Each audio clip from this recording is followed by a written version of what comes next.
This video is sponsored by no one because your boy ain't made it yet. We need to talk about Disney.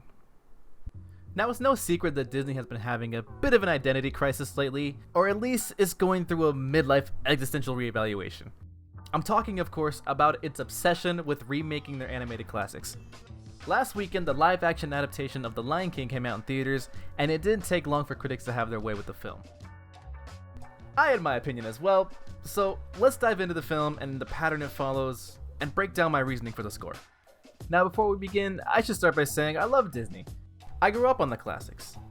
You got your Bambis, you got your Little Mermaids, your Atlantis of Lost Empires, your David Spade playing a Mayan llama named Cusco. You get the idea. I've never been a huge fan of the idea of remaking classic Disney movies in live action, but I surprisingly didn't hate the Aladdin remake earlier this year. Not to say it's a great movie. So I went into The Lion King feeling a bit more optimistic than I normally would have been. Oh, how disappointed I was. Now, everything I'll say in this video has more than likely been said by other more qualified people already, but I believe that The Lion King 2019 represents some of the worst aspects of this trend of remakes that we're in. So with that said, let's start with the positives and what I enjoyed about the movie. Firstly, the film looks incredible. On a purely technical level, The Lion King is an absolute achievement. Some of these shots look like they could have come out of Planet Earth or some kind of nature documentary. Like, just look at some of this. And it's like this the whole time. The music is also amazing, as it was in the original animation as well. And there are a couple changes to the arrangements to keep it fresh, and for the most part, A-okay, no complaints. Okay, so it looks good and it sounds good. But hands down, my favorite part of the movie are Timon and Pumbaa. Billy Eichner and Seth Rogen bring so much to their roles as the iconic duo. While the dialogue is mostly the same, Seth and Billy give their own little twist on the lines in a way that feels new and funny, while also respecting the original animation. I mean, just look at this. Oh no, it's a little lion! That is not a lion. Well then go check it out, what is it? That is not a lion, it's a furry bird! It looks like a lion! That's not a lion. Let me get a closer look, excuse me. All right, let me see what we're dealing with here. It's a lion! Run for your life, Wait, Pumbaa! hey, Timon, wait, Timon, wait! It's a little lion! They absolutely steal the show. There's also an extended In the Jungle singing number that I thought was probably one of the best parts of the movie. And that's about all I liked about the movie, so on to the negatives. First up, it looks amazing. But wait, Marcus, you said the visuals were positive. I did, but unfortunately that's a double-edged sword. Because they decided to go with a photorealistic look for the remake, this means two things. One, it's strangely bland. Like, I get that a lion is meant to blend into its environment, that makes it a more effective hunter, and the team did a great job recreating that look on screen, but that also means the characters just blend into the background. And it's not just the characters, the musical numbers are boring to look at. I mean, just take a look at this scene from the 1994 original.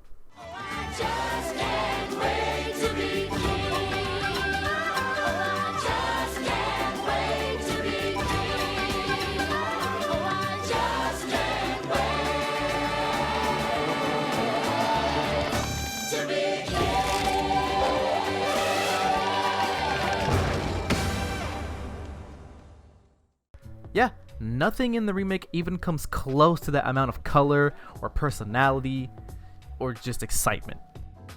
Also, I cannot tell the difference between the lionesses. Like, tell me within 2 seconds which one is Nala and which one is Sarabi.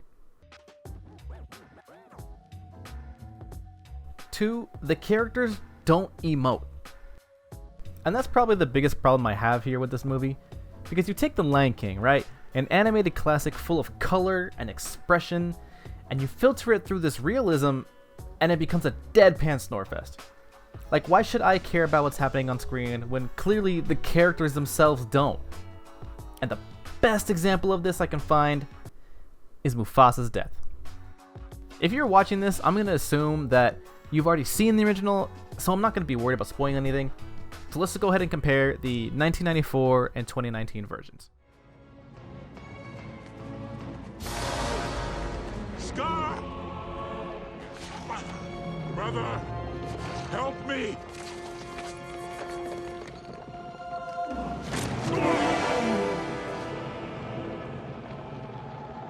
Long live the king.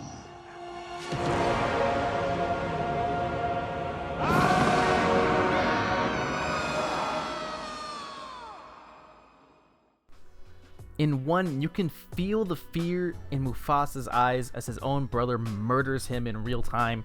You can hear the sinister satisfaction in Scar's voice and see the horror in Simba's face as he watches his father fall to his death. And the other, well,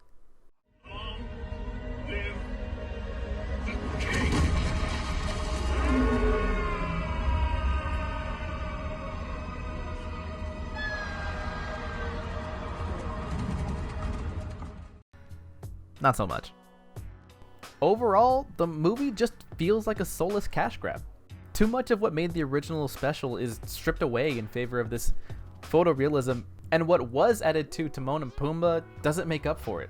Rafiki is a shell of his former self, and you'll notice I haven't mentioned him at all, and that's because he's hardly in the movie. The pivotal scene between him and Simba, where Simba realizes his place in the pride and who he is as a person lion, is not even in the remake. So I have to ask, at the end of the day, what was the point? Now I know it seems like I tore this movie apart and that I hate it with a burning passion, but that's not completely true, and it's only because I have so much love for the original.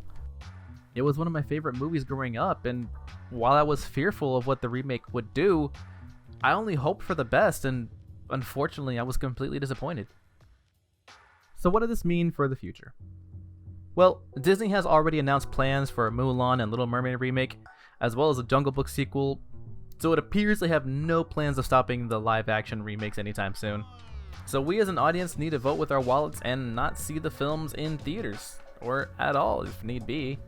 And that's not to say I'm completely against the idea of remaking the classics, you know? I want them to do good, I want them to make a good movie. But so far they haven't really done that, at least not recently. I mean, who really saw Dumbo? Thank you so much for watching this first attempt at a video essay. This took a lot more effort and time than I thought it would originally, but it was a lot of fun getting to try and learn some new things.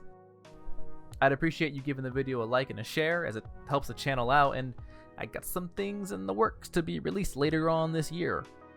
In the meantime, check out some of my other videos, my short films, as well as my reviews and etc. Also, be sure to check out my friend's channel, Enrique DLTP. Link in the description to his channel. He made the thumbnail for this video, and the Chico makes some quality content. That's all for now. Thanks again for stopping by, and I will see you in the next one.